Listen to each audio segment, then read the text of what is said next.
Hello, everyone. Welcome to A1 English Podcast, the show where real English meets real life. I'm Jessica. And I'm Jack, and we are so happy you're here with us today. Before we get started, if you're watching this on YouTube, please hit that like button right now. Yes, it takes just 1 second, and it truly helps us reach more English learners around the world. And if you haven't subscribed yet, what are you waiting for? Hit subscribe, hit the bell, and never miss an episode. Okay, so today we're talking about something that every English learner needs to hear, something that could completely change how people see you when you speak English. That's right. Today's topic is how to sound polite in English, even when you are angry, frustrated, or upset. Oh, this one is so important. So important, because here's the truth. Being polite in English is not just about using nice words. Exactly. It's about knowing how to express negative emotions, frustration, disappointment, even anger, without sounding rude, aggressive, or disrespectful. And so many learners, even advanced ones, get this wrong. They do, and it's not their fault. It's just that nobody teaches this in school. So today, we are going to fix that. By the end of this episode, you will know exactly what to say and what not to say when you're feeling frustrated in English. Whether it's at work, at a shop, on the phone, or even in a personal conversation. This is going to be a great one. So sit back, relax, and let's learn together. Let's go. Okay, Jessica, let me ask you something. Have you ever been in a situation where you were frustrated, and when you tried to express it in English, it came out rude, even though you didn't mean it that way? Oh, absolutely. All the time when I was learning languages. I'd think I was being direct, but the other person felt offended. Yes, and that is exactly the problem we're talking about today. Many English learners translate emotions directly from their first language into English. And the problem is, what sounds normal or even polite in one language can sound very aggressive in English. For example, in some languages, it is completely normal to say, "This is wrong, fix it." Very direct, no problem. But in English, especially in British or American professional settings, that sounds rude, almost like a command, like you're giving orders. So what do you say instead? You say something like, "I think there might be a small issue here. Could we look at this together?" Completely different feeling, right? Completely different. Same message, but the second version sounds respectful, professional, and mature. So today, we are going to teach you this skill, how to wrap your frustration in polite English. Think of it like this. Your emotion is the gift. Politeness is the beautiful wrapping paper. You still give the gift, but the way you present it makes all the difference. I love that analogy, Jack. Thank you. Okay, so let's talk about why this happens. Why do people sound rude even when they don't mean to? Reason number 1, short sentences. In English, very short, direct sentences can feel harsh. You're wrong. This is bad. I don't like this. These sentences are grammatically correct, but emotionally, they hit hard. Reason number 2, missing softening words. English has a whole collection of words designed to soften what you're saying. Words like perhaps, maybe. Okay, now let's move to our second major technique, how to actually express frustration out loud in a polite way. Because sometimes you can't just stay quiet. Sometimes you need to say, "I am not happy about this." Exactly, and that's completely okay. The question is, how do you say it? Let's start with some powerful phrases. These are phrases that communicate genuine frustration, but still sound composed and respectful.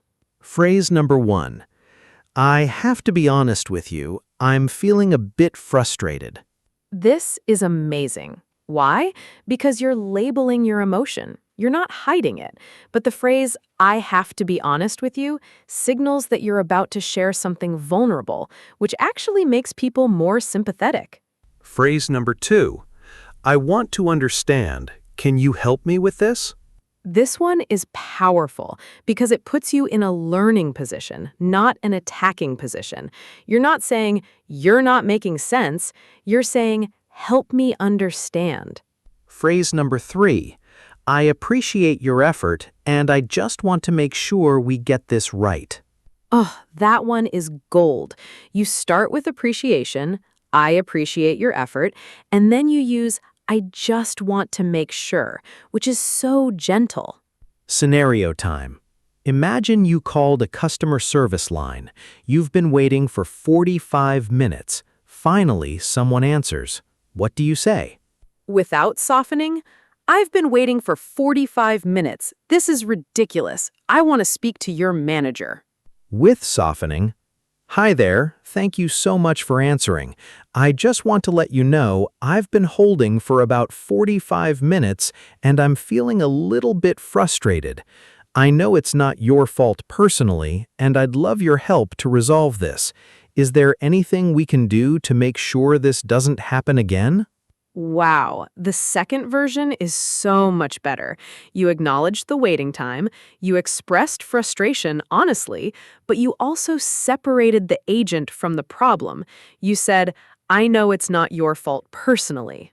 That phrase alone, I know it's not your fault personally, is one of the most powerful tools in polite English. It immediately de-escalates the situation. The person you're speaking to feels respected, not attacked. And here's the secret. They will want to help you more. Because you treated them like a human being. All right, let's practice this together. I'll be the difficult customer service situation.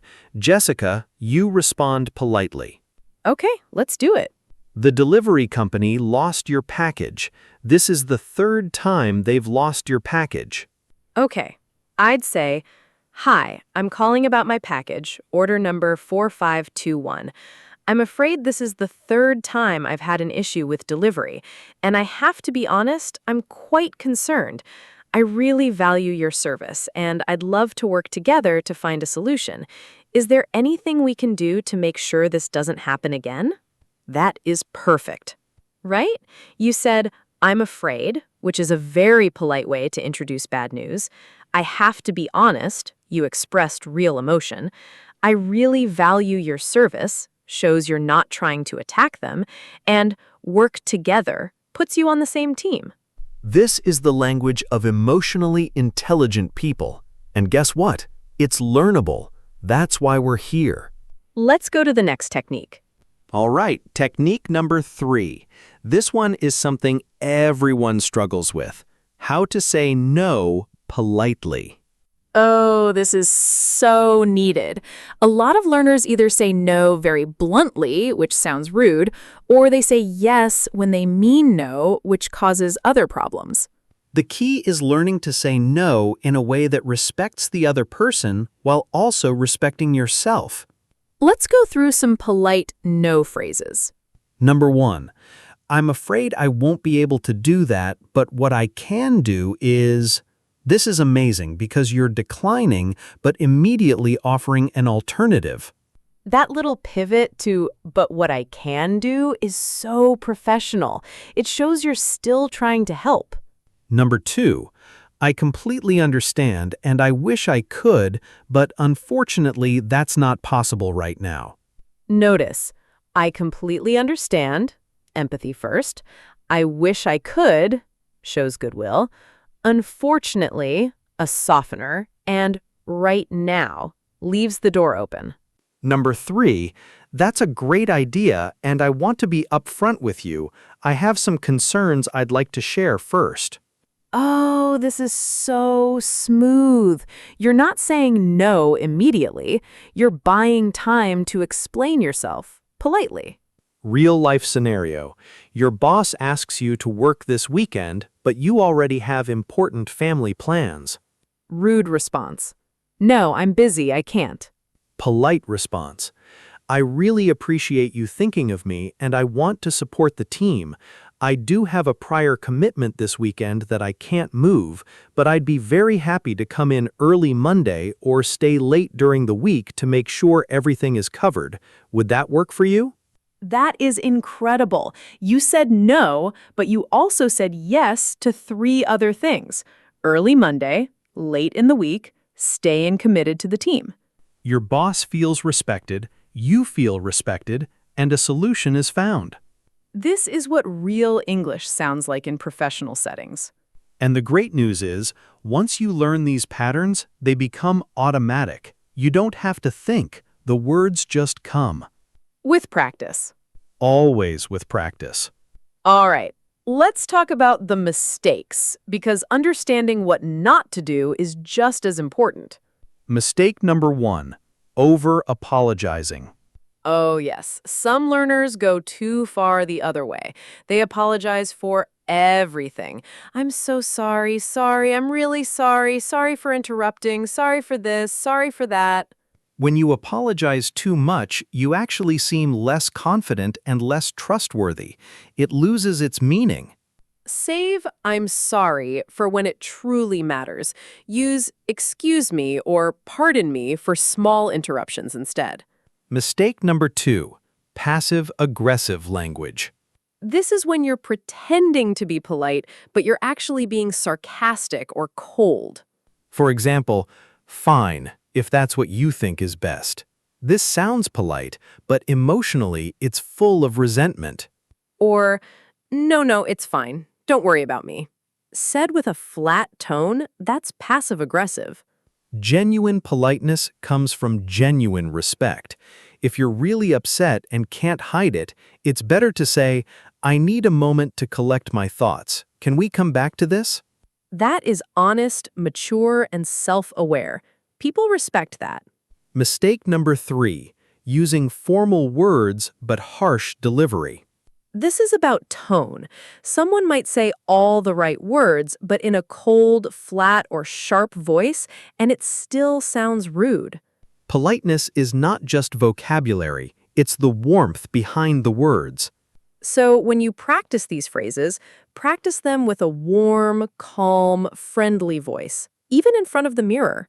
If you're listening right now, try saying this out loud. I completely understand and I appreciate your patience. Go ahead, say it, right now. Did you smile a little bit while saying it? Good. That's the energy. Keep that. Okay, we're almost at the end, but before we go, let's do a quick review of the most powerful polite English phrases from today. Think of this as your polite English toolkit. Ready? Ready. First category, when you want to complain politely.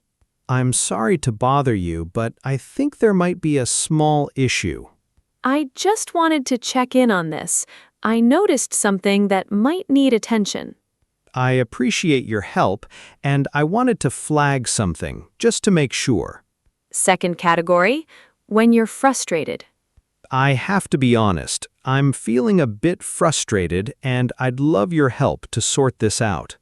I want to understand this better. Could you help me with it?